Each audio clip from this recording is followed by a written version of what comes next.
ഉണ്ണികൃഷ്ണൻ പോറ്റിയും തന്ത്രി കണ്ഠരര് രാജീവരും തമ്മിൽ സാമ്പത്തിക ഇടപാടുകൾ നടന്നുവെന്നാണ് SIT കണ്ടെത്തിയിരിക്കുന്നത്. സാമ്പത്തിക ഇടപാടിന്റെ രേഖകൾക്കായി കൂടുതൽ പരിശോധന നടത്താനാണ് ഇനി SITയുടെ നീക്കം. പോറ്റിയെ ശബരിമലയിൽ കൊണ്ടുവന്നത് തന്ത്രിയാണെന്നും പ്രത്യേക അന്വേഷണ സംഘം കണ്ടെത്തിയിട്ടുണ്ട്.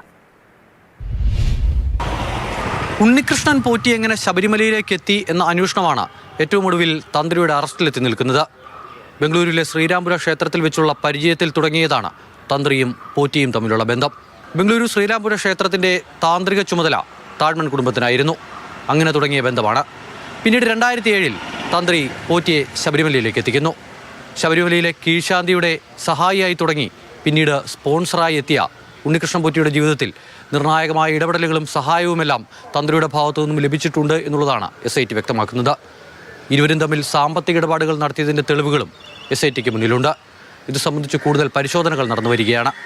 ഏത് കാലഘട്ടത്തിലാണ് സാമ്പത്തിക ഇടപാടുകൾ നടന്നത് എന്നും എത്ര തുക കൈമാറ്റം ചെയ്യപ്പെട്ടിട്ടുണ്ട് എന്നും SIT പരിശോധിക്കുന്നുണ്ട്.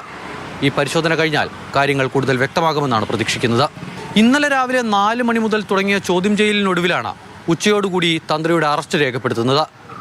ഏതോ രഹസ്യ കേന്ദ്രത്തിൽ ചോദ്യം ചെയ്യൽ നടക്കുന്നു എന്ന വിവരം മാത്രമാണ് ഉച്ചയായപ്പോൾ പുറത്തു വന്നത്. അതെവിടെയെന്ന കാര്യത്തിൽ വ്യക്തതയുണ്ടായിരുന്നില്ല.